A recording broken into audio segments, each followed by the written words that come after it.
पूर्णेन्दु सुन्दरमुखादरविन्दनेत्रा कृष्णात्परं किमपि तत्त्वमहं न जाने। नारायणं नमस्कृत्य नरं चैव नरोत्तमम् देवीं सरस्वतीं व्यासं ततो जयमुदीरये।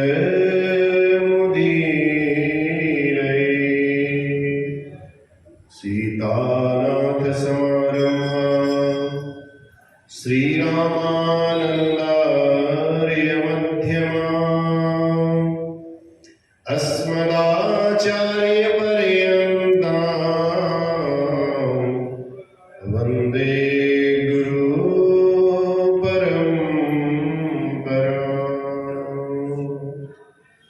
जय जय श्री राधारमण, जय जय नवल किशोर, जय गोपी चित्तचोर प्रभु, जय जय माखन चोर, जय जय माखन चोर। बोल बांके बिहारी लाल की जय। श्री भागवत भगवान की जय।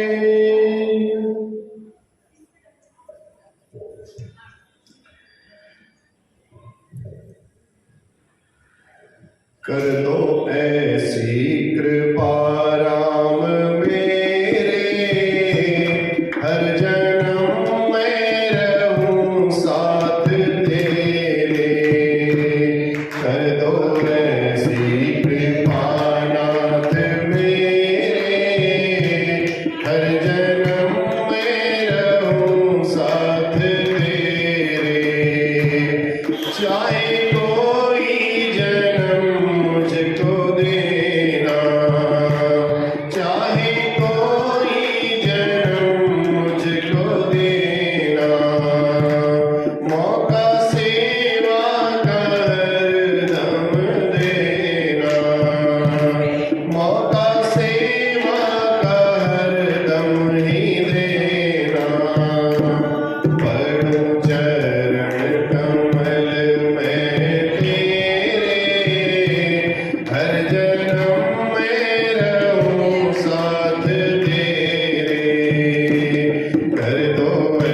जय। सच्चिदानंद रूपाय विश्वोत्पत्त्यादिहेतवे तापत्रय विनाशाय गोविंदाय नमो नमः। बर्हापीडं नटवरवपुः कर्णयोर्कर्णिकारं बिभ्रतवासः कनककपिशं वैजयन्तीं च मालां रन्ध्रान् वेणोरधरसुधया पूरयन् गोपवृन्दैर्वृन्दारण्यं स्वपदरमणं प्राविशद्गीर्ति। बोलिए सच्चिदानंद भगवान की जय। कल के प्रसंग में नारद जी भक्ति माता को समझा रहे हैं। नारद जी कहते हैं हरिस्मृति सर्व विपद विमोक्षणम, भगवान का स्मरण करना ही सारी विपत्तियों को दूर करना है, ये समझ लीजिए। भक्ति माता को कहते हैं आपको परेशान होने की कोई आवश्यकता नहीं, आप हरि का स्मरण करो, बस भगवान का भजन करो, भगवान का जैसे भी हो सुमिरन करो, स्मरण करो, अपने आप आपके दुख दूर हो जाएंगे। हरि स्मरण ही ऐसा है, सारी विपत्तियों से मुक्ति दिलाने वाला है। और भगवान श्री हरि के, भगवान श्री गोविंद के चरणों का ध्यान करो। तब देवर्षि नारद ने समझाया, कहा मां आप तो गोविंद के चरण कमलों का ध्यान करो और दुख, मैं विश्वास के साथ कहता हूं, दुख आपका अपने आप भाग जाएगा।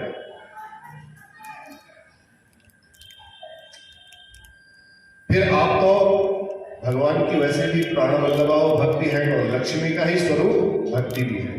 भक्ति जागृत तब होती है जब भगवान विष्णु की ही विशेष कृपा होती है। वैसे भी आप भगवान की बहुत प्रिय हो, प्राणवल्लभा हो, और आप जहां और जब बुलाओ भगवान श्री हरि वहां दौड़े दौड़े स्वयं में आ जाते हैं। चाहे वो कैसा भी हो, कितना भी अपवित्र क्यों न हो, अगर भगवान की कृपा हो गई, लक्ष्मी जी ने उसको वहां उनको बुला लिया, तो भगवान को वहां जाना ही पड़ेगा। त्वया लिखा है भागवत में, त्वया हूतस्तु भगवान याति नीच गृहेष्वपि। जहां जहां भक्ति महारानी, वहां वहां भगवान रहते ही रहते हैं। इसलिए भक्ति करते रहनी चाहिए। भक्ति करते रहोगे, भगवान विष्णु की कृपा प्राप्त होते रहेगी। अब चाहे वो व्याध का घर हो, देखो भगवान वहां भी पहुंचे, बहेलिये का घर हो, भगवान वहां भी पहुंचे, रैदास की आपने कहानी सुनी होगी, रैदास के घर में भी भगवान पहुंच गए। मीरा जी का ही घर क्यों ना हो, मीरा जी के घर में जहर का प्याला दिया, तभी भगवान वहां पहुंच गए। कोई भी हो, गजेंद्र मोक्ष कर दिया, डूबने वाला ही था हाथी, भगवान ने वहां जाकर के भी उसका उद्धार कर दिया, क्योंकि उसने भगवान की भक्ति की। जितने भी मैंने नाम गिनाए, इन्होंने भगवान की भक्ति की, और भक्ति जहां जहां की गई वहां प्रभु दौड़े दौड़े जाते गए, चलते गए। तो भगवान बिल्कुल भक्ति के पीछे ही चलते रहते हैं, इसमें कोई सोचने वाली बात नहीं हो। चाहे वो कोई हो, बानर हो, भालू हो, कोई हो, भक्ति जहां जहां है, भगवान आए बिना वहां रह ही नहीं पाते। भक्ति की बड़ी महिमा गाई नारद जी ने। तब नारद जी को ज्ञान और वैराग्य को स्वस्थ करने का प्रयास करना था, उन्होंने भक्ति माता को वचन दे दिया था। अब नारद जी उसका प्रयास करने लगे, कैसे भक्ति माता को ज्ञान और वैराग्य को जागृत किया जाए जो सोए हुए हैं।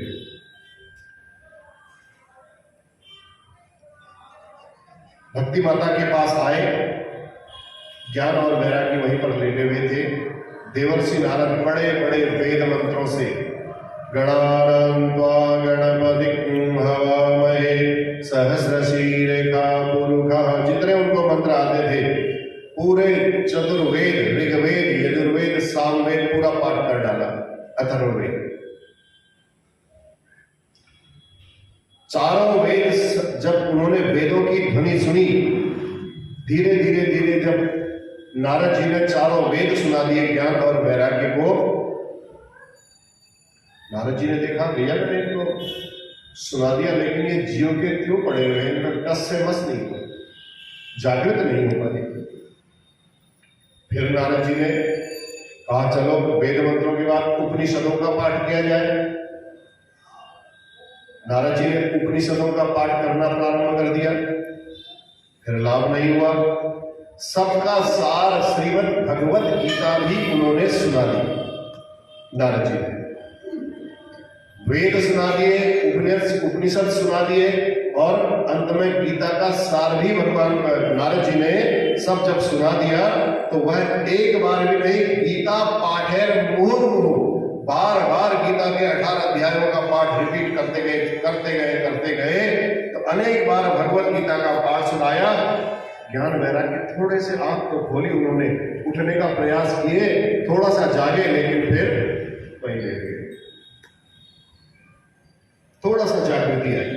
इतना करने के बाद अब नारद जी को चिंता होने लगी, भैया मैंने इतना परिश्रम कर लिया, सब कुछ कर लिया, मेरे परिश्रम का तो कोई फल ही नहीं मिला, बिल्कुल ऐसे पूरे का पूरा। ज्ञानम प्रबुध्यताम शीघ्रम रे वैराग्य प्रबुध्यताम। ज्ञान को कहने लगे, अरे हे ज्ञान आप खड़े हो जाओ, जागृत हो जाओ, वैराग्य तुम भी सावधान हो जाओ। नारद जी कहते हैं बहुत प्रयत्न करने पर जब कोई लाभ नहीं दिखा तो नारद जी को चिंता हो गई। नारद जी कहने लगे अब क्या करूं भैया, अब कहां जाऊं बताओ। अब क्या, नारद जी के औषधालय में, उनकी डिस्पेंसरी में जितनी औषधि थी नारद जी ने चटनी, चूर्ण, कड़वी दवाई जो भी थी अपनी तरफ से सब देते गए लेकिन उसका कोई भी असर नहीं हुआ। डॉक्टर भी ऐसा ही करते हैं ना, एक से नहीं हुआ तो दूसरे देते हैं, दूसरे नहीं हुआ तो तीसरे से देते हैं। आयुर्वेद में कई प्रकार के होते हैं, चाटने वाली भी होती है और वैसे मीठी भी होती है, कड़वी भी होती है, खारी भी होती है।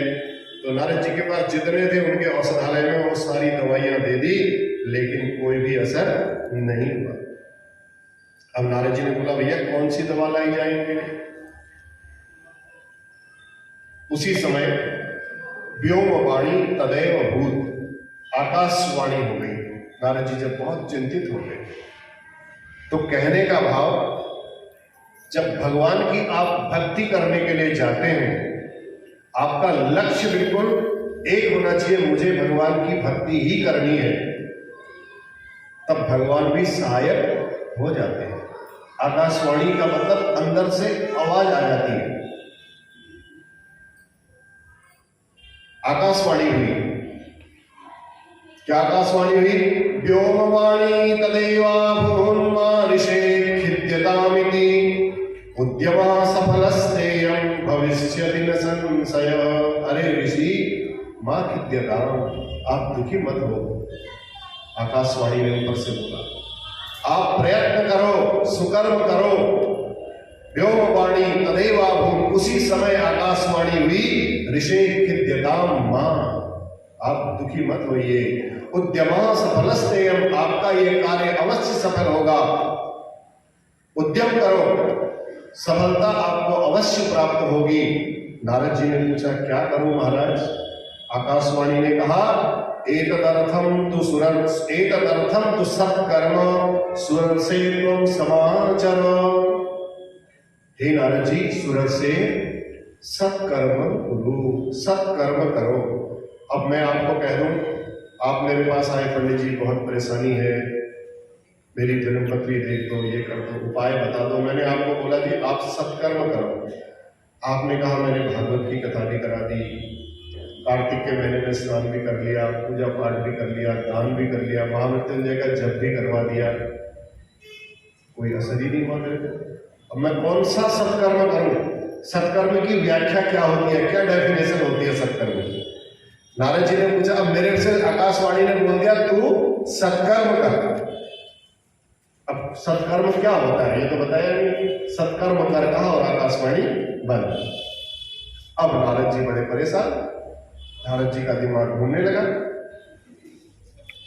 तब नारद जी कहते हैं भैया सत्कर्म होता क्या है? मैंने वेदों का पाठ कर दिया, क्या वो सत्कर्म नहीं है? गीता का पाठ किया मैंने, क्या वो सत्कर्म नहीं है? कहा तुम संत, अब कहा नारद जी ने सोचा चलो सत्कर्म कैसा होगा, अब किसी संत के पास चलना चाहिए। अब नारद जी सोचने लगे भाई आकाशवाणी ने बात को स्पष्ट नहीं के बोला तो सही लेकिन स्पष्ट नहीं कहा सत्कर्म करो, शब्द पर ध्यान देना। जब नारद जी ने सत्कर्म के लिए सोचा कि चलो संतों के पास जाना चाहिए, ऋषि मुनियों के पास जाना चाहिए, कोई संत ही बता देगा भैया सत्कर्म क्या होता है, चलो अमुक अमुक महात्मा के पास जाता हूं। अब नारद जी भी देखो, भगवान के 24 अवतार में नारद जी भी हैं, और नारद जी भी कोई ऐसे नहीं है छोटे मोटे ज्ञानी ही नहीं है, नारद जी भी बहुत बड़े ज्ञानी हैं, तत्व ज्ञानी हैं, ब्रह्मवेत्ता है। अब कोई बड़ा डॉक्टर, सीनियर डॉक्टर त्रेहन, उसी का नाम ले रहे, अब वो कोई जूनियर डॉक्टर के पास जाए, ये एक बात समझ में नहीं आ रही, वो कहेगा इतना बड़ा डॉक्टर मेरे पास आ रहा हो तो बेचारा वैसे ही डर के मारे काम करके मेरे को प्रभु जी हाथ छोड़ देगा, मेरी समझ में नहीं आती है।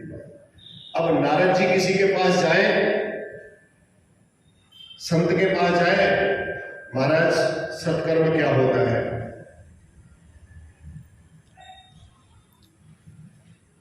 बाबा जी ने उसमें देखा, नारद जी ने जब पूछा तो माला पकड़ी और चुपचाप बैठ गए, मौनी हो गए बिल्कुल। बोले नारद जी और हमसे पूछ रहे सत्कर्म क्या होता है, ऐसा कैसे हो सकता है? सब जितनों के पास नारद जी जाते हैं, जितनों के पास नारद जी जाते हैं, सब गोलमोल बात कर देते, गोलमोल। कोई तो चुप ही हो जाता, कोई उधर से उठ करके चले जाता, नारद जी आ रहे हैं पूछने के लिए। जब लोगों को पता चला नारद जी भ्रमण कर रहे हैं सत्कर्म पूछने के लिए, तो सब लोग नारद जी से अपनी कन्नी काटने लगे। भैया मैं यहां से जाऊंगा, नारद जी पूछेंगे तो मैं क्या बताऊंगा सत्कर्म? नारद जी तो स्वयं इतने ज्ञानी आदमी है। मैंने जो इतने उपनिषदों का पाठ किया, इतनी मैंने गीता का पाठ बार बार सुनाया, क्या यह सत्कर्म नहीं था? नारद जी फिर अपने अंदर से प्रश्न करते हैं, यदि यह सत्कर्म नहीं है तो सत्कर्म का स्वरूप कैसा होता है? कौन संत मुझे समझाएगा? चलो ढूंढते हैं। फिर नारद जी निकल गए। जैसा मैंने बताया छोटे मोटे महात्मा तो ऐसे हाथ जोड़ करके निकल जाते थे। अब सबको पता था ब्रह्मा जी के पुत्र हैं, ये तो ब्रह्मांड में इनसे ज्यादा जानकार तो कोई दूसरा है ही नहीं। तो दुनिया भर के महात्माओं से पूछ करके, जो बहुत प्रतिष्ठित महात्मा थे, उन महात्माओं से पूछ करके वे अपनी इज्जत बचाने के लिए कोई इशारा कर देता, जी आजकल हमारा मौन व्रत चल रहा है, हम नहीं बता पाए। अब नारद जी बड़े दुखी हो गए। मूकी भूतास तथान्येतु यन्तस्तु यन्तस्तु पलायिता। कोई तो पलायन कर गए, कोई मूकीकृत हो गए, चुप हो गए, कुछ मौन व्रत लेकर के बैठ गए, कुछ दाएं बाएं हो गए, पर नारद जी को समुचित उत्तर देने वाला कोई भी महात्मा नहीं मिला। अब नारद जी को और भी ज्यादा परेशानी बढ़ गई। नारद जी कहने लगे, भैया क्या करूं, क्या किया जाए? कोई सामान्य व्यक्ति दवा पूछे तो कोई डॉक्टर बता दे, अब कोई अनुभवी डॉक्टर आ जाए, विख्यात डॉक्टर आ जाए, वो दवा के लिए पूछने लगे तो भी जूनियर डॉक्टर बताने से वैसे ही डर जाएगा। जब कहीं से कोई जवाब नहीं मिला नारद जी को, नारद जी ने कहा अब मुझे सीधे बद्रीनाथ की ओर चलना चाहिए। और नारद जी सीधे बद्री का आश्रम बद्रीनाथ की ओर चल पड़े। वहां कौन रहते थे? नर और नारायण का मंदिर है। बद्रीनाथ में किसका मंदिर है? नर नारायण। ऐसी विशालापुरी में नारद जी पहुंचे। मन में विश्वास हुआ उनको कि यहां मेरा समाधान, मेरी बात का समाधान मुझे अवश्य मिलेगा। सत्कर्म क्या है? तो नारद जी, नरम माने ज्ञान, नर माने मनुष्य, नरम नारम ददाति स नारद। मनुष्य के ज्ञान को जो आगे जाकर के और विस्तृत रूप से बताते हैं उनको नारद कहते हैं। ऐसे नर नारायण के पास जाकर के भगवान ने, नारद जी ने विचार किया मनी मन में, चलो बद्रिकाश्रम चले। अब बद्रिकाश्रम में जब नारद जी विचरण कर रहे थे, सनकादि चारों भाई वहां मिल गए नारद जी। नारद जी ने देखा, अपनी व्यथा सुनाई। व्यथा सुनाते हुए कहा, महाराज अब आप ही बताओ, मेरी चिंता का कारण पूछा था ना, पहले मैंने आपको बताया था ना, सनकादिकों ने पूछा था भैया तुम मुंह लटकाए क्यों हो। तब नारद जी ने इतनी सारी जो आपको कथा बताई, नारद जी ने ये सब सनकादिकों को बताई बद्रिकाश्रम। नारद जी कहते हैं तब घूमते घूमते मैं बद्रिकाश्रम की ओर आया और आपसे मेरी भेंट हो गई। महाराज अब आप ही बताओ सत्कर्म क्या होता है। आपने मुझे बहुत अच्छा किया, बहुत दर्शन दिए। आपने मेरी चिंता का कारण पूछा। मेरी चिंता का कारण यही है कि मैं सत्कर्म क्या होता है इसकी खोज करते करते मैं बद्री नारायण में पहुंचा हूं, विशालापुरी में पहुंचा।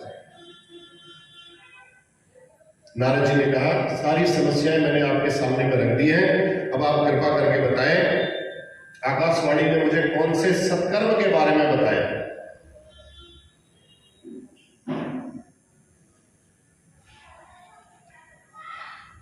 तो सनकादिक कहते हैं भैया नारद जी आप भी कोई साधारण महात्मा तो हो नहीं, आपकी सबसे विशेषता यह है कि आप भगवान के बैकुंठ में नित्य पार्षदों के साथ हमेशा विचरण करते रहते हैं। भगवान विष्णु के धाम में जाकर के श्रीमन नारायण नारायण कहकर के अपनी बात को पहुंचा करके आगे निकलते जाते हैं। तो आपकी सबसे बड़ी विशेषता यह है सदैव आप बैकुंठ में पहुंच जाते हो। भगवान के नित्य पार्षदों ने जब आपको रोकने का दुस्साहस किया, अब नारद जी कहते हैं सनकादिकों को, महाराज आपके अंदर तो वो शक्ति है, जब आपको सनकादिक सनक सनंदन सनातन और सनत कुमार ये भगवान के नित्य पार्षद थे, नारद जी भी वहां भ्रमण करते रहते थे। तो सनक सनंदन सनातन जब भगवान के नित्य पार्षद बनकर के वहां रहते थे,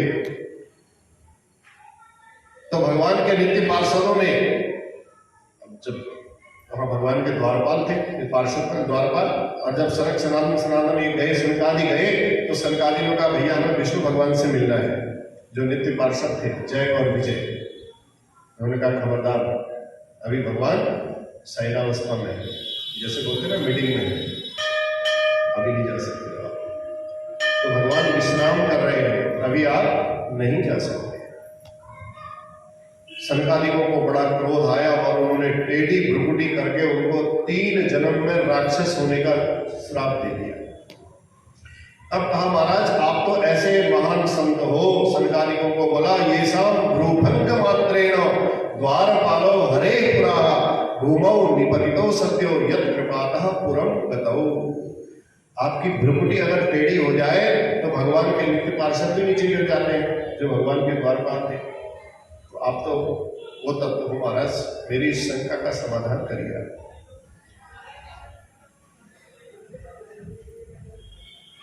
ये आपकी प्रतिभा, आपकी तपस्या का फल है।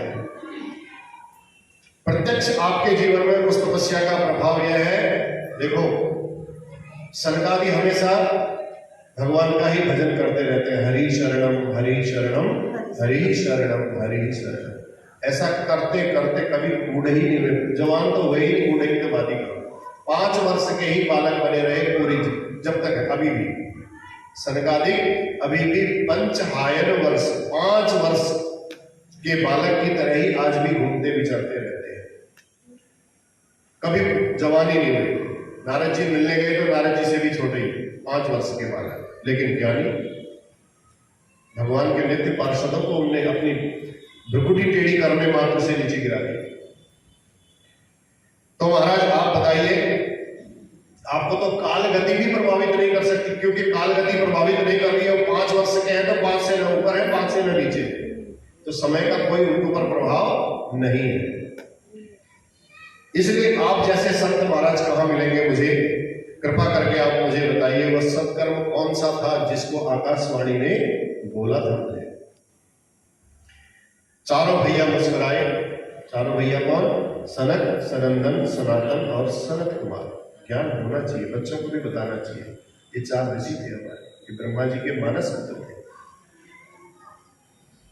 सनकादि, आदि माने 2-3 और होंगे, सौनक आदि 88,000। अब 88,000 का नाम न तो मुझे याद होगा ना आपको याद होगा, इसलिए उनमें जो सबसे वयोवृद्ध थे वो सौनक ऋषि थे, इसलिए सौनक आदि कर दिया। और यहां बोला सनक आदि। सनक और सौनक में अंतर है, ठीक है। वो सौनक ऋषि नैमिषारण्य में बैठे थे 88,000 ऋषि, वो बड़े वयोवृद्ध थे। तब चारों भैया मुस्कुराए, कहने के नारद जी बस मात्र इतनी सी छोटी सी बात को लेकर के आप इतने परेशान हो गए, उतने परेशान हो गए, आपने मेरे को इतनी कहानी बताई, इतने परेशान होकर के आप आए। बिल्कुल चिंता त्याग दो, समाधान हमारे पास है। मां चिंता कुरुदेवर से हर्षम चित्ते समावह, उपायः सुख साध्योत्र वर्तते पूर्व एव ही। संकालिकों ने कहा जो सत्कर्म ने, जो आकाशवाणी ने सत्कर्म करने के लिए बोला है वह कोई और नहीं बल्कि श्रीमद्भागवतालापः सतुगीतः सुखादिभिः। श्रीमद्भागवतालापः सतुगीतः सुखादिभिः। सुखदेव जी जैसे परमहंसों ने अपने मुखारविंद से जिसको गाया हो, ऐसे मधुर गीत श्रीमद् भागवत ही दिव्य महा औषधि है। नारद जी श्रीमद् भागवत का आप पाठ करो, श्रीमद् भागवत की आप चर्चा करो, जिसका पान करते ही ज्ञान और वैराग्य की वृद्धावस्था अवश्य दूर होगी और नव यौवन संपन्न होकर के अपनी भक्ति माता के साथ नृत्य करने लगे, जागृत अवस्था में आ जाए।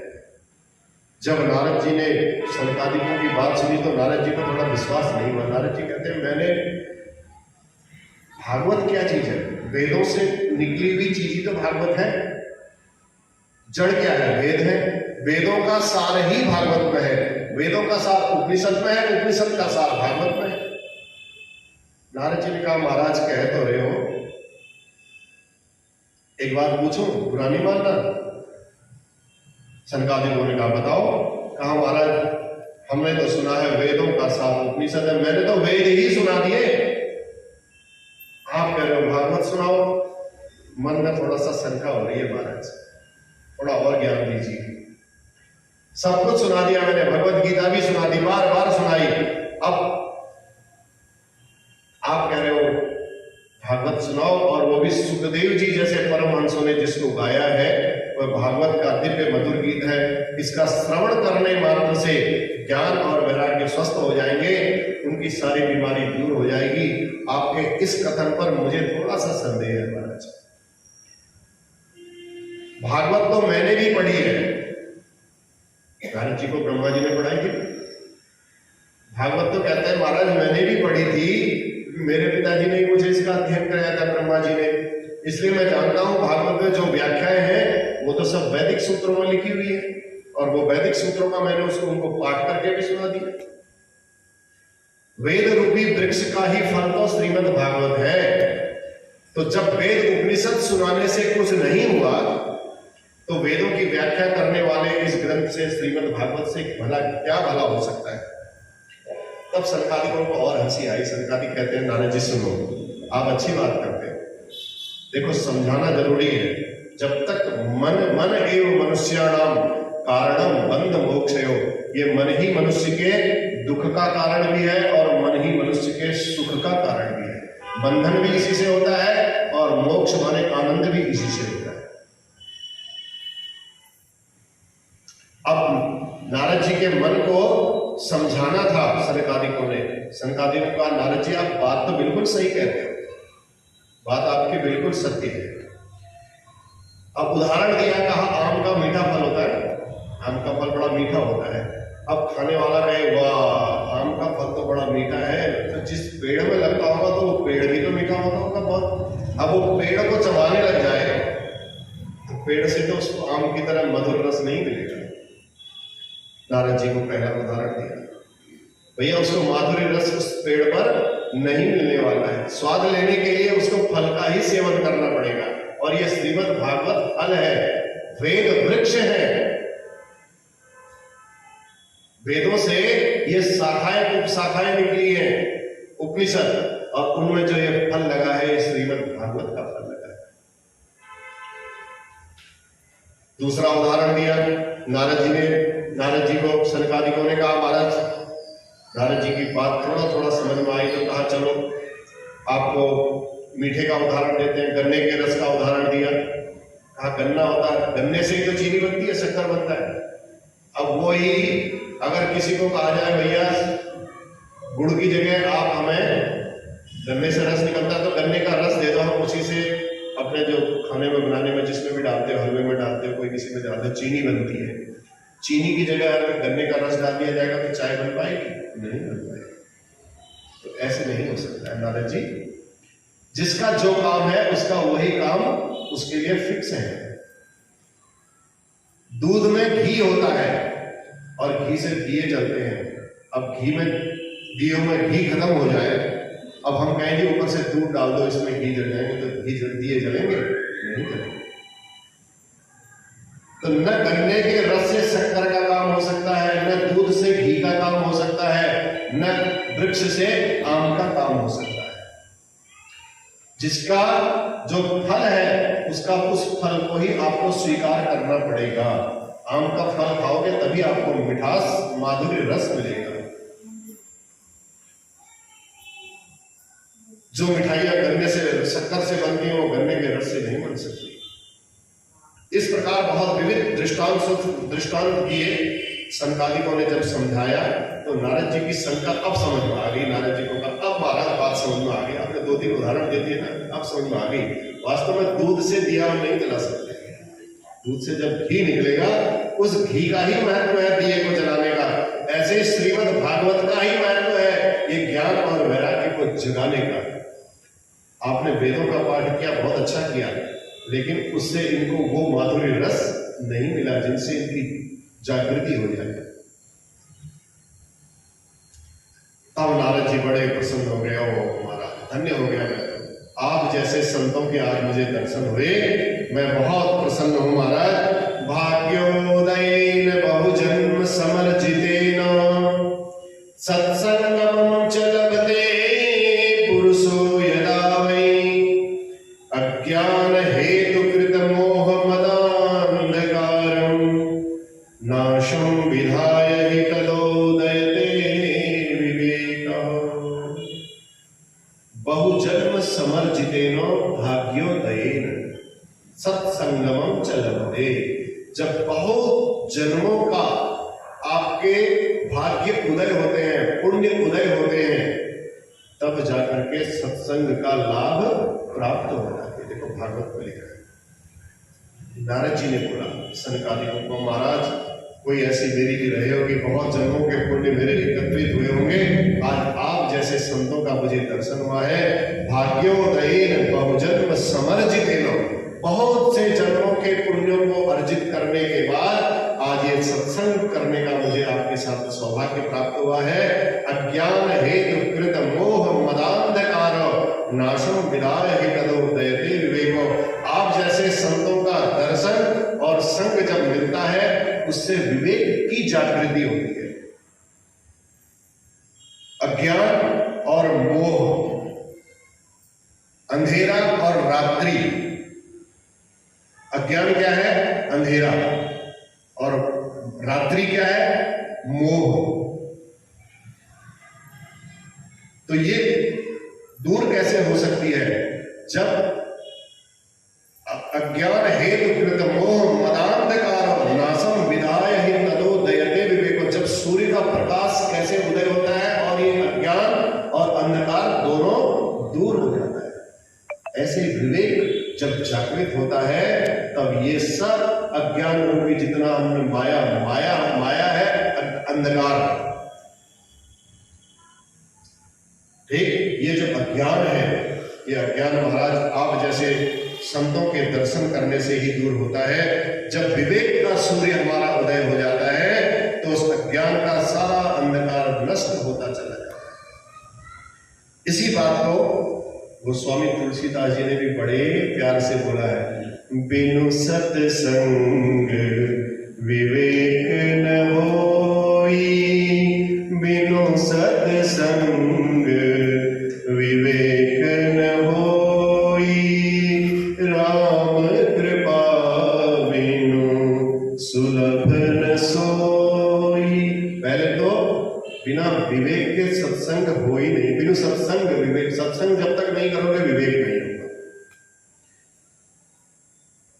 और भगवान की कृपा जब तक प्राप्त नहीं होगी तब तक सत्संग नहीं मिलेगा। ये तो भगवान की विशेष कृपा है। सत्संग आपको और हमको सुनने के लिए भगवान ने मौका दिया। बहुत जन्मों का पुण्य उदय हुआ है, ये समझ लीजिए, तब जाकर के हमारी इच्छा भी जागृत हुई कि हमें सुनना चाहिए। आवत एहिसर अति कठिनाई, राम कृपा बिनु आई न जाई। सत्संग की जो ये गंगा है, सत्संग की जो ये नदी है, इस नदी में सरोवर होने का, भीगने का जो मौका उन्हीं सौभाग्य श्रेष्ठ लोगों को प्राप्त होता है जिन्हें गोविंद अपनी कृपामयी चुंबक से, गोविंद की कृपा रूपी जो चुंबक होता है वो खींच करके ले आता है। इतनी साधारण बात नहीं है। जब तक भगवान की कृपा रूपी वो चुंबक आप पर नहीं लगेगा तब तक आप सत्संग में आ ही नहीं पाओगे। अगर सत्संग में आ रहे हो तो ये बात फिक्स हो गई कि भगवान की कृपा आप पर हो रही है, ये बात पक्की होगी। गौर कृपा रूपी चुंबक खींच करके आपको यहां लेकर के आ रहा है। तो इसलिए एक क्षण का भी समय कथा सुनने के लिए हमें, देखो कई हम इधर घूमने में कई जन 2 घंटा 1 घंटा 3 घंटा कथा होती होगी, 7 दिन की कथा, तो 3 घंटा तो हम कहीं घूमने में ही निकाल देते हैं, कुछ नहीं मिलता था।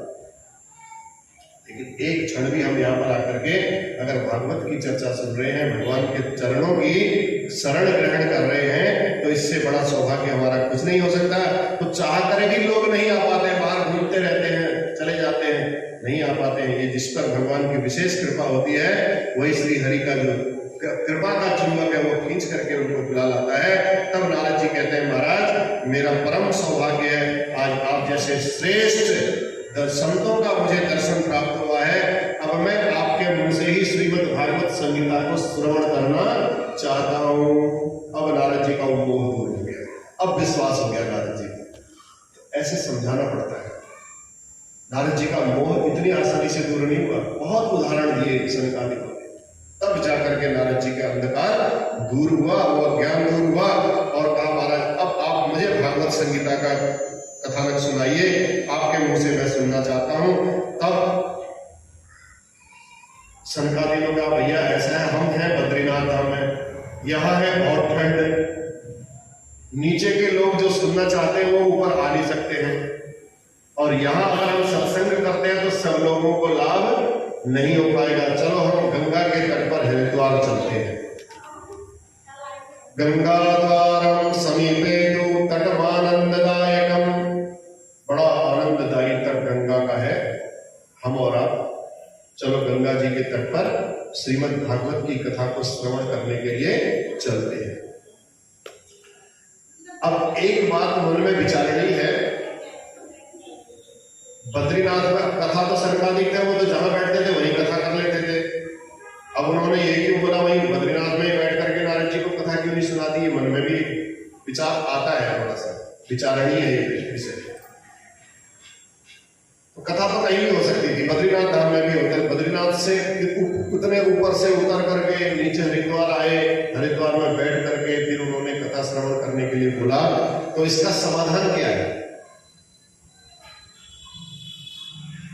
तब सनकादिकों से पूछा, सनकादिकों ने कहा भैया बद्रीनाथ धाम में कथा हो तो जाएगी, कोई दिक्कत वाली बात नहीं है, पर श्रोता कहां मिलेंगे? वहां श्रोता नहीं मिल पाएंगे। जब कथा में वक्ता को श्रोता की भी आवश्यकता होती है, तो इसलिए उस काल की बात है जब लोग, आज तो खैर बद्रीनाथ धाम जाने के लिए बहुत साधन है, कोई दिक्कत नहीं है, लेकिन ये उस जमाने की बात है। बद्रीनाथ धाम जाना माने समझ लो कि महाप्रयाण हो गया, अब लौट करके आएंगे नहीं। ऐसा सुना हमने भी गुरु जी लोगों के मुंह से कि बद्रीनाथ धाम जब जाते थे तो सबसे मिल करके रो धो करके बढ़िया करके जाते थे, भैया आप जा रहे हैं चारों धाम की यात्रा करने के लिए, बस हमारा महाप्रयाण हो जाएगा। मन लग गया तो वहीं बैठ करके जब कर लेंगे, पहुंच गए तो ठीक है, नहीं पहुंचे वापस आने की तो कोई संभावना ही नहीं थी। अखंड जंगल हुआ करते थे, हिमालय के पहाड़ हुआ करते थे, वहां ऋषि मुनि लोग समाधि लगा करके बैठे हुए हैं, तो कथा कौन सुनेगा? इसलिए नीचे उतर करके हरिद्वार की तरफ सनकादिकों ने कहा चलो गंगा जी के तट पर चलते हैं। अच्छा, दूसरी बात, ज्यादा नीचे भी नहीं गए, फिर और नीचे आ जाते, हरिद्वार के नीचे क्यों नहीं आए? उन्होंने बोला देखो बद्रिकाश्रम उधर पहाड़ों से अगर कोई ऋषि मुनि सिद्ध लोग कथा को सुनना चाहते हो,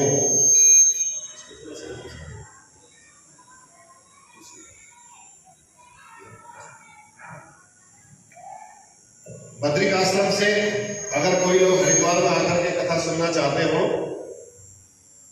तो उनके लिए भी वहां से सुगम हो जाएगा आना। और एक बीच का स्थान रख दिया उन्होंने। नीचे के लोग अगर कथा सुनने के लिए, दिल्ली वाले भी अगर कथा सुनने के लिए हरिद्वार जाना चाहें तो उनके लिए भी कोई ज्यादा वहां से दूर नहीं होगा। हरिद्वार से बद्रीनाथ दिल्ली वालों के लिए बहुत दूर हो जाएगा, और जगह दूसरे मेरठ वालों के लिए दूर हो जाएगा, लखनऊ वालों के लिए दूर हो जाएगा। लेकिन हरिद्वार एक ऐसा स्थान है जो दोनों के लिए मध्य का पड़ेगा, सामने का बस ज्यादा। तो इसलिए हरिद्वार का स्थान रखा गया। और बद्रिकाश्रम की पर्वत मालाओं में विराजमान जो सिद्ध कोटि के संत हैं, यदि वे सुनना चाहें वे भी अपनी समाधि को छोड़ करके कथा सुनने के लिए आ सकते हैं। जीवन मुक्त ब्रह्म पर चरित सुनहि तज ध्यान। दीपक रखते हैं ना, दीपक, अगर दीपक को देहली में रख दो तो क्या करेगा? बाहर भी उजाला करेगा और अंदर भी उजाला करेगा। ऐसे हरिद्वार का स्थान इसीलिए चयन किया ताकि इधर वाले लोग भी सुन सकें और इधर वाले लोग, उसका ज्ञान का प्रकाश सबको प्राप्त हो सके, ये भाव था। इसलिए महात्मा लोग, सनकादिकों ने सोचा समाधि को छोड़ करके नीचे आ जाएंगे और जो संसारी लोग हैं, जो गृहस्थी लोग हैं, वो नीचे से थोड़ा ऊपर आ जाएंगे। इसलिए भव्य आयोजन हरिद्वार की भूमि, पावन भूमि पर करना श्रेष्ठ माना। और नारद जी सनकादिक चारों भैयाओं के साथ हरिद्वार की उस पावन भूमि पर आए। बोल गंगा मैया की जय। अब जब वहां गंगा जी के तट पर आए, अब नारद जी ने व्यास जी लोगों के लिए आसन बनाना था, ऐसे चौकी बनानी थी, क्या करें, अब कोई ताकत भी नहीं था, कुछ नहीं था। बालू इकट्ठी की, एकत्रित की और बालू की बढ़िया सी बेदी बनाई चारों भैयाओं के बैठने के लिए। उस बेदी पर चारों भैयाओं को विराजमान कर दिया, आसन जमा दिया। गंगा मैया के पावन पुलिंग पर प्रेम पूर्वक भगवान की मंगलमयी कथा सनकादिकों ने प्रारंभ कर दी। अब सनकादिकों ने जब कथा प्रारंभ की तो अब धीरे धीरे आप लोगों को भी पता चल गया ना, चलो शाम को 7 बजे से सत्संग होता है, तो जैसे पता चला तो लोग भी आने लगे, आप लोग भी आने लगे। एक ने दूसरे से कहा, दूसरे ने तीसरे कहा, ऐसे सब ऋषि मुनियों को धीरे धीरे पता चल गया भैया हरिद्वार के तट पर गंगा जी में श्रीमद् भागवत की कथा हो रही है। कौन कौन ऋषि वहां पहुंचे? भृगु वशिष्ठ च्यवनस्य गौतमो मेधातिथिर्देव देवरातो रामस्तथानादिसुतश्च शाकलो मृकण्डपुत्रात्रिजविप्पलादः योगेश्वरो व्यास पराशरो च छायासुतो जाजनिजन्मुख्या सर्वेप्यमी मुनिगणा सहस्पुत्र शिष्या स्वस्त्री विरायो अभिप्रणयेन युक्ता। जो गृहस्थ संत थे वह अपनी स्त्री पुत्रादि को लेकर के, साथ लेकर के कथा सुनने के लिए वहां चल पड़े हरिद्वार की। और जो विरक्त संत थे, संत भी हैं तो विरक्त, लेकिन वो भी अपने शिष्यों को साथ लेकर के हरिद्वार के तट पर आने लगे। और परिकर के सब अपने जितने परिकर थे, सेवक थे, उनको लेकर के साथ आए। और सब ऋषि मुनि दौड़े दौड़े दौड़े, देखते देखते गंगा तट पर भीड़ का जमावड़ा लग गया। सब जय जयकार बोलने लगे, गंगा मैया की जय। कोई शंखनाद करने लगा बड़ी जोर से, जय शब्दो नमः शब्द शंख शब्दस तथैव च।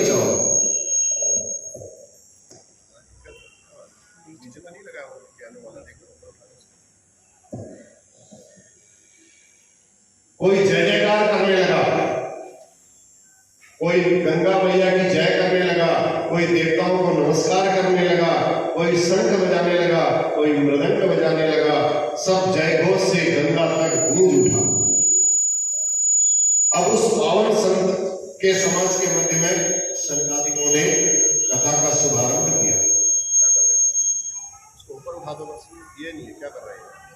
ऊपर रखते हैं, चलो जाओ ऐसा।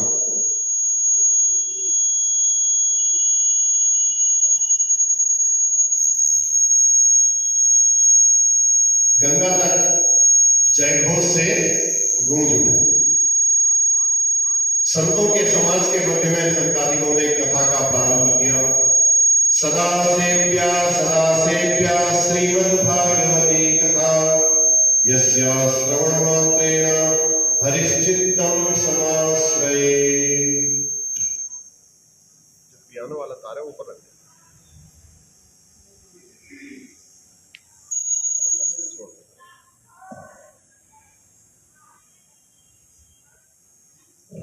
सदा सेव्या भागवत की कथा शुरू हो गई।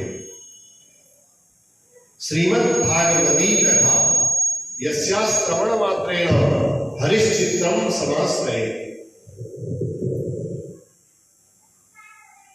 भगवान की कथा तो कैसी है? सदा सेव्या। ऐसा नहीं कि आज ही इसको सुननी है या कथा हो रही, जैसे आपको श्रवण करने की इच्छा हो वैसे श्रवण करो, उसको सदा सेवन करना ही चाहिए। जैसे हम भोजन का सेवन करते हैं, खाते हैं तब एनर्जी आती है, इसलिए भगवान की कथा भी ऐसी है, इस कथा का सेवन करना ही करना है। सदा सेव्या श्रीमद् भागवती कथा। इसके श्रवण करने मात्र से भगवान चित्त में चिपक जाते हैं। अगर एक बार भगवान चित्त में चिपक गए ना, ये टेढ़ी टांग वाले जो बैठे हैं, अगर एक बार आपके चित्त में चिपक गए तो फिर ऐसे गड़ जाएंगे तो उनको निकालना भी चाहोगे तो तुम्हारे चित्त से वो नहीं निकल पाएगा। इसलिए भगवान की इस भागवत की कथा को सदा सेव्या श्रीमद् भागवती कथा और यस्या श्रवण मात्रेण हरिश्चित्तम समाश्रये। भगवान श्री हरि चित्त में अपना स्थान बना लेते हैं। फिर उस स्थान को जब बना लेते हैं एक बार, फिर वहां से हटने का नाम नहीं लेते हैं। इसलिए पुरुष सूक्त हो, गायत्री मंत्र हो, इनके जब से जो सुकृत प्राप्त होता है, भागवत के यदि एक श्लोक का भी, आधे श्लोक का भी आप श्रवण कर लो, पाठ सुन लो, श्लोक भी बोलना बहुत जरूरी है। भागवत संस्कृत के श्लोकों का श्रवण करना भी बहुत जरूरी है। आपसे पढ़ा नहीं जाता तो आप उसको श्रवण कर सकते हैं, तो बड़ा परम लाभ होता है। भागवत के श्लोक के पाठ करने मात्र से वो फल प्राप्त हो जाता है, जो पुरुषोक्त गायत्री ये बड़े बड़े यज्ञ करने से प्राप्त होता है। और मानव तन पाकर के जिसने इस परम लाभ को प्राप्त नहीं किया, वह चांडाल और गधे के समान है। ऐसा शास्त्र नहीं कह रहे, ऐसा देवता लोग कह रहे हैं। क्यों कह रहे हैं देवता लोग? क्योंकि सुखदेव जी महाराज ने देवताओं को कथा सुनने से मना कर दिया था, भगा दिया था। देवता लोग ऊपर देख करके कह रहे हैं ये कितने मूर्ख हैं, ये मृत्यु लोक में रहने वाले लोग, इनको कथा फ्री में मिल रही है सुनने के लिए, उसके बाद भी ये कथा नहीं सुन रहे हैं। और हम तो सुधा कुंभम गृहीत हुए, हम वहां अमृत का कलश लेकर के गए, फिर भी सुखदेव जी महाराज ने हमको भगा दिया। बड़ी गालियां दे रहे हैं देवता लोग, धिक्कार रहे। गालियां देने का मीन्स धिक्कारना। शादी में भी गालियां देते हैं तो गाली का मतलब ये नहीं हुआ कि उसको अपशब्द बोलना, गाली का मतलब धिक्कारना। कह रहे हैं कि इनके भाग्य कितने सही होने के बावजूद भी ये भगवान की इस कथा को श्रवण नहीं कर पा रहे हैं, कितने दुर्भाग्य है। इस प्रकार कई प्रकार से बोल रहे थे। एवं वदन्ति दिवि देव समाज मुख्या। ऐसा कोई मनुष्य नहीं बोल रहा है, ये देव समाज बोल रहा है, देवता लोग बोल रहे हैं। ऐसा आकाश में खड़ा पूरा देव समाज कहता है कितने अभागे हैं ये लोग, इनको पता चल गया भागवत की कथा हो रही है, फिर भी नहीं आए, तो इनसे बड़ा अभागा कौन हो सकता है। हम वहां देव स्वर्ग से अमृत का कलश लेकर के गए, फिर भी हमको भागवत नहीं सुनने दिया। और स्वर्ग में तो कोई ऐसी व्यवस्था है नहीं कथा सुनने की, यही है कथा सुनने की व्यवस्था बस, और कहीं नहीं। और वो भी भारतवर्ष में विशेष रूप से। अब विदेशों में भी कथा होने लगी है, लेकिन जितनी तो इसलिए भगवान के इस चरित्र, भगवान के पवित्र चरित्रों को, चरित्रों के अमृत को पान करके उस पवित्र धारा में, जो धारा बह रही है, उस धारा में एक आचमनी कर लो। चलो पूरा स्नान ना भी हो पाए तो कम से कम एक धारा ही,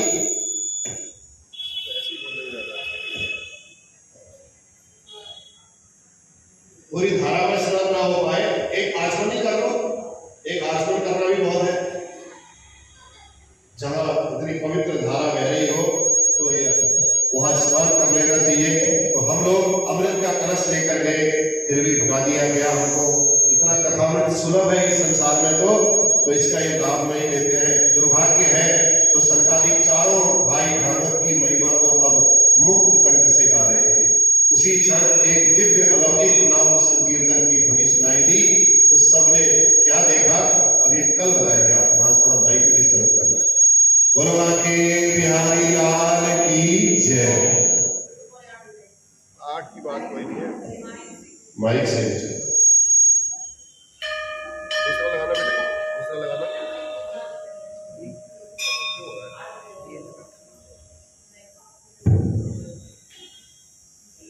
आज जल्दी शुरू हो गई थी।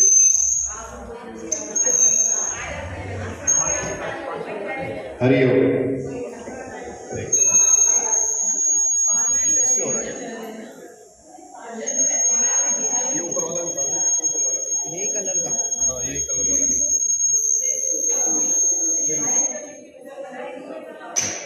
बस ठीक। चलो ठीक है, ठीक है, बैठिए। एवं वदन्ति दिव्यदेव समाज मुख्या। अब इसको देख कर देते हैं।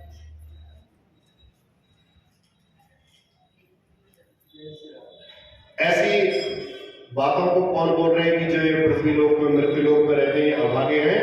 देवता लोग बोल रहे हैं। कौन बोल रहे हैं? देवता लोग बोल रहे हैं। देवता लोगों ने कहा भैया ये तो बड़े अभागे हैं, सब कुछ होने के बावजूद भी ये कथा की एक बूंद का आचमन भी नहीं कर पा रहे। यहाँ तो नदी बह रही है, इनको तो स्नान करना चाहिए था, इसका लाभ नहीं ले पा रहे हैं। इसलिए उन जीवों के दुर्भाग्य पर देवता भी उन्हें गाली देते हैं। तो संकादिक चारों भैयाओं ने भागवत की मुक्त कंठ से महिमा गाना शुरू कर दिया। और उसी क्षण एक अलौकिक दिव्य नाम संकीर्तन की ध्वनि सुनाई दी पड़ने लगी।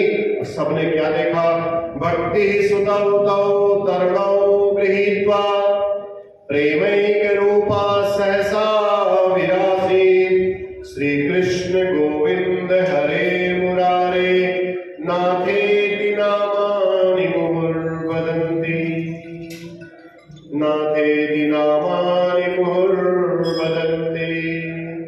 भक्ति महारानी भागवत की जब मुक्त कंठ से सनकादिकों ने चर्चा शुरू की तो भक्ति महारानी अपने पुत्र ज्ञान और वैराग्य के साथ सबके बीच में प्रकट हो गई।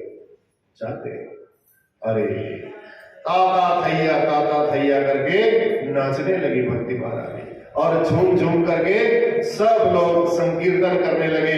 सब श्रोता समुदाय भक्ति मैया के साथ भगवत नाम संकीर्तन में तल्लीन हो गए। श्री कृष्ण गोविंद हरे मुरारे हे नाथ नारायण वासुदेव। श्री कृष्ण गोविंद हरे मुरारे हे नाथ नारायण वासुदेव। हे नाथ नारायण वासुदेव। हे नाथ नारायण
भक्ति महारानी भी गाने लगी तो हमें भी भगवान का संकीर्तन कर लेना चाहिए, इसलिए संकीर्तन भी हो गया। अब संकीर्तन करने लगी, भगवान के इस मधुर मंगलमय नामों का दिव्य संकीर्तन करती हुई भक्ति माता श्रोता समुदाय के बीच अपने पुत्र ज्ञान और वैराग्य के साथ जब प्रकट हुई तो श्रोता लोग जितने बैठे थे सब आपस में तर्क वितर्क करने लगे। देखो देखो देखो देखो, ये क्या हुआ अचानक, ये तो लेटे पड़े थे, ये तो बूढ़े थे, बिल्कुल एकदम अचेत अवस्था में पड़े हुए थे। कथम प्रविष्टा कथमागतेयम मध्ये मुनीनाम इति तर्कयन्तः, आपस में तर्क वितर्क करने लगे, सब कानाफूसी होने लगी। ये कहां से आई भक्ति भाई, कहां से आ गई है भक्ति भाई, अचानक बीच में कहां से आ गई, कब इन्होंने हमसे हमारे बीच में प्रवेश किया, हम तो चारों तरफ से बैठे हुए थे, पता नहीं कैसे पता चल गया इनको, कैसे प्रकट हुई, ये तो वृंदावन में थी, ये तो ज्ञान और वैराग्य के साथ यहां पहुंच गई।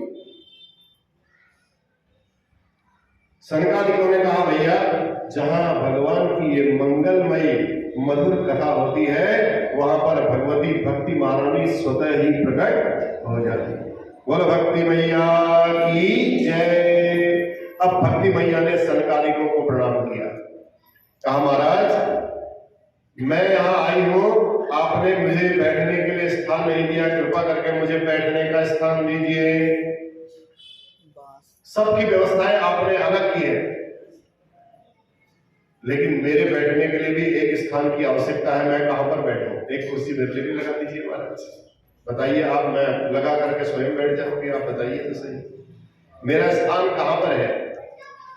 तब सनकादिक कहते हैं एक बात सुनो भक्ति मैया, आज के बाद जितने भी वैष्णव भक्त हैं, श्रोता समुदाय जितने भी होंगे, जितने भगवान की इस कथा स्थल में बैठे रहेंगे और उनके हृदय के भवन में जाकर के तुम बैठ जाना, विराजमान हो जाना, और क्योंकि ऐसा करने से तुम सबके ऊपर कृपा दृष्टि बनाए रखोगे, और क्योंकि त्रिभुवन में वही धन्य है जिसके हृदय भवन में भक्ति का निवास है, इसलिए भक्ति माता को कहां स्थान दे दिया, भक्तों के हृदय में।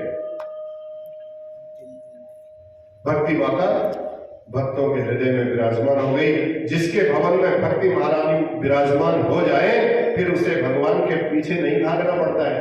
फिर मैंने बताया था ना, भगवान उसके पीछे पीछे भागते हैं, इसलिए श्रोताओं के हृदय में भक्ति माता को सनकादिकों ने स्थान दे दिया, कहा जाओ तुम अब सब जितने श्रोता आप लोग जितने भी बैठे हो सबके हृदय में भक्ति माता प्रवेश कर गई। बोलो भक्ति माता की जय। अब सीधा सा नहीं है, मैं भक्ति माता जहां रहेंगी भगवान विष्णु विष्णु, भगवान पीछे पीछे पीछे पीछे पीछे भगवान विष्णु भी जाते रहेंगे।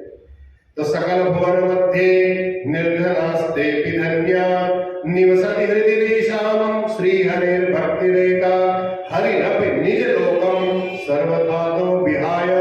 भगवान श्री हरि भी भक्ति माता के कारण भक्तों के लिए अपने लोक को छोड़ करके प्रविशति हृदय देशाम भक्ति सूत्रोपनद्ध, वो भी भक्ति सूत्र में उन्हीं के साथ बन जाते हैं। तो इस त्रिभुवन में सकल भुवन मध्य निर्धनास्ते भी धन्या, जिनके हृदय में भक्ति महारानी विराजमान है, क्योंकि भगवान जिस भवन में भक्ति को देखते हैं वहां वैकुंठ को त्याग कर भी उस भक्त के हृदय में भगवान जबरदस्ती घुस जाते हैं। और एक बार भगवान मैंने बताया अगर हृदय पटल पर बैठ गए फिर कितनी भी कोशिश कर लो फिर वो निकलने वाले नहीं है। बोलो बाकी बिहारी लाल की।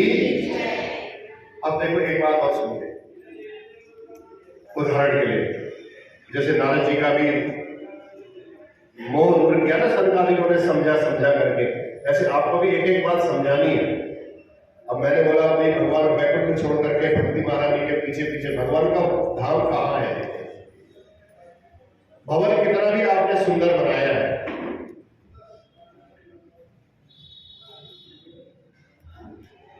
जब तक भगवान की प्रिया भक्ति महारानी अगर उसमें समन्वित न हो तो भगवान वहां जाने के बारे में सोच भी नहीं सकते, वहां जाते ही नहीं, कब्जा ही नहीं करते, खाली मकान पर ही कब्जा होता है। अब हमारे अंदर काम, क्रोध, लोभ, मोह, ईर्ष्या ये सब अगर भरे रहेंगे तो भगवान कहेंगे इसके अंदर पता भी नहीं है। भगवान का सत्संग सुनोगे तो इन सब चीजों से आप मुक्त हो जाओगे और ये भवन खाली हो जाएगा। इसमें खाली भवन में भगवान विराजमान है। जैसे ही देखा काम क्रोध मोह लोभ मत मत्सर ईर्ष्या द्वेष जो भी है ये सब छल कपट इस भवन में बड़ी लंबी सेना भरी हुई है। तो भगवान कहते चलो भैया दूसरे स्थान को चलो, कहीं ठाकुर जी देखते हैं कोई रिक्त स्थान मिलेगा वहां जाकर के देखेंगे। और जब झांक करके देखते हैं कि वास्तव में हाँ ये भवन खाली है, इसके अंदर बिल्कुल साफ सफाई है। तो कहने का मतलब साफ सफाई होनी बहुत जरूरी है। तो साफ सफाई जहां होगी निर्मल मन जन सो मोहि पावा मोहि कपट छल चित्र न भावा। आगे बात समझ में रामचरितमानस में गोस्वामी तुलसीदास जी ने भी लिख दिया निर्मल होना चाहिए मन निर्मल होगा साफ होगा तो भक्ति मैया जैसे आपके अंदर प्रवेश करेंगी तो भगवान स्वयं उनके पीछे पीछे आपके हृदय पटल पर विराजमान हो जाएंगे। बोलो आगे बिहारी लाल की। अब जब भगवान आ जाएंगे भक्ति मैया जब अंदर प्रवेश होंगी तो फिर उनको कौन रोक सकता है? भगवान स्वयं आपके पास आ जाएंगे। तो इसलिए ऐसा परिष्कृत परिमार्जित साफ सुथरा ये मकान होना चाहिए, तन रूपी मकान। इस मकान को ऐसे साफ करना चाहिए। फिर ठाकुर जी कैसे नहीं आएंगे आपके पास? अवश्य ठाकुर जी आएंगे, छोड़ ही नहीं सकते। प्रविशति हृदय देशाम हठात जबरदस्ती फिर उस भवन में घुस जाएंगे वो। कार्तिक में भी सुनाई ना, लक्ष्मी मैया कहती जहां दीप जलेगा मैं वहीं जाऊंगी, जहां अंधेरा होगा वहां नहीं जा पाऊंगी मैं। तो जहां दिया जला हुआ देखा तुरंत घुस गई। तो इसलिए दिए जलाते हैं, रात्रि भर दिया जलता है, कब लक्ष्मी मैया आ जाए हमारे अंदर भी आ जाए। तो इसलिए भगवान को अगर हृदय में प्रवेश करवाना है तो भगवान के लिए ये जो छल कपट ईर्ष्या द्वेष काम क्रोध लोभ और इन सब का धीरे धीरे करके त्याग करना चाहिए। और एक बार भगवान प्रवेश कर गए तो फिर आप सब भक्ति सूत्र में बंधने लग जाओगे। फिर बड़ा आनंद आने लगेगा, भगवान की इन चर्चाओं को सुनने में बड़ा आनंद आने लगेगा। और भगवान को बांधने वाली है उनकी प्रिया महारानी भक्ति महारानी। भक्ति महारानी को जागृत आप ऐसे भगवान की परिचर्चा सुनोगे तभी भक्ति महारानी प्रसन्न होंगी। माता जी प्रसन्न होंगे तो पिताजी तो अपने आप प्रसन्न हो जाते हैं, सोचने की जरूरत ही नहीं है। एक अपने आप पीछे पीछे आ जाएंगे। ठीक है जी, अब हम क्या कह सकते हैं, मैडम आपके पास आ रही है तो हम भी नमस्कार सबके साथ। भक्ति मैया भी ऐसी है। भक्ति मैया ने हृदय में प्रवेश किया तो भगवान ने कहा भैया हम भी पीछे पीछे चलेंगे, हम अकेले किसके साथ रहेंगे, हम भी चलते हैं आपके साथ। भगवान जब हमारे हृदय में आ गए तो भगवान की उस छवि को देख करके जो आनंद आने लगेगा उस आनंद की कोई सीमा नहीं, कोई मूल्य नहीं है उस आनंद का। तब सूत जी कहते हैं ऋषियों, जब भगवान हृदय में प्रवेश करते हैं और देवर्षि नारद ने सनकादिकों को कहा, हे भगवान अब तो मैंने प्रत्यक्ष देख लिया है, श्रीमद् भागवत के श्रवण से ज्ञान और वैराग्य के साथ भक्ति किस प्रकार पुष्ट होकर के यहाँ पर आई है, मैं उसको देख करके बहुत गदगद हूँ। श्रीमद् भागवत सुनने से केवल भक्ति ज्ञान और वैराग्य पुष्ट हो जाते हैं और पापियों के पाप का भी प्रक्षालन हो सकता है क्या? एक बात आप बताओ कि ज्ञान और वैराग्य जो भक्ति करते हैं क्या उन्हीं के लिए है या जो पापी है कोई कहीं उनके लिए भी कोई व्यवस्था है? ये नारद जी ने सरकारी ऋषियों को पूछा। तो कैसे कैसे पापों का शोधन संभव है? के विशुद्धयन्ति वदन्तु माम, और कौन कौन पापी भी इससे क्या पार हो सकते हैं, मुक्त हो सकते हैं? आप कृपा करके सनकादिक ने मुस्कुराते हुए कहा, महाराज जी कैसे कैसे पापी करते हैं इसे तो छोड़ो, हम तो यह कहते हैं कि जिसने जीवन में पाप के अतिरिक्त कोई और दूसरा काम किया ही ना हो,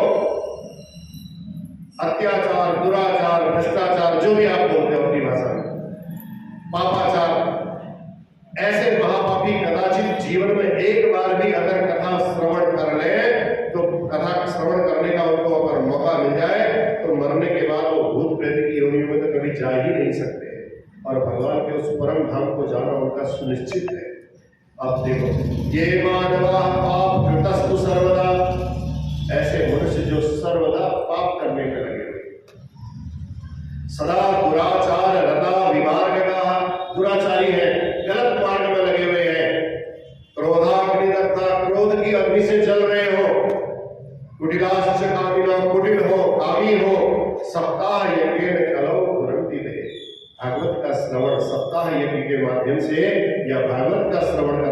माध्यम से एक भी कथा का अगर उन्होंने श्रवण कर लिया तो वो तुरंत ही सब प्रकार के पापों से मुक्त हो जाते हैं। नारद जी कहते हैं वाह महाराज गजब कर दिया आपने, आनंद आ गया।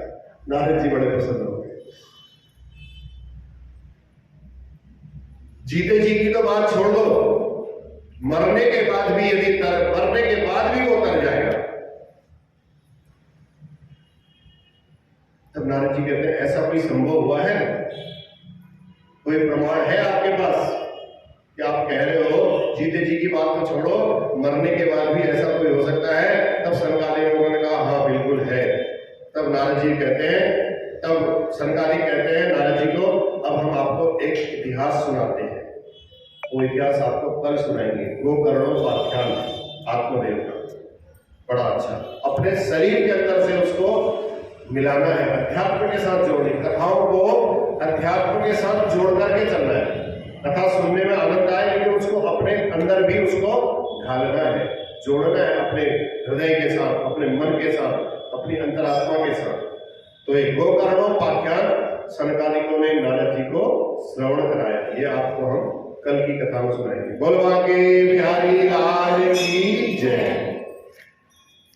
जय जय नारायण नारायण हरि हरि भजो नारायण नारायण हरि हरि प्रभु नारायण नारायण हरि हरि।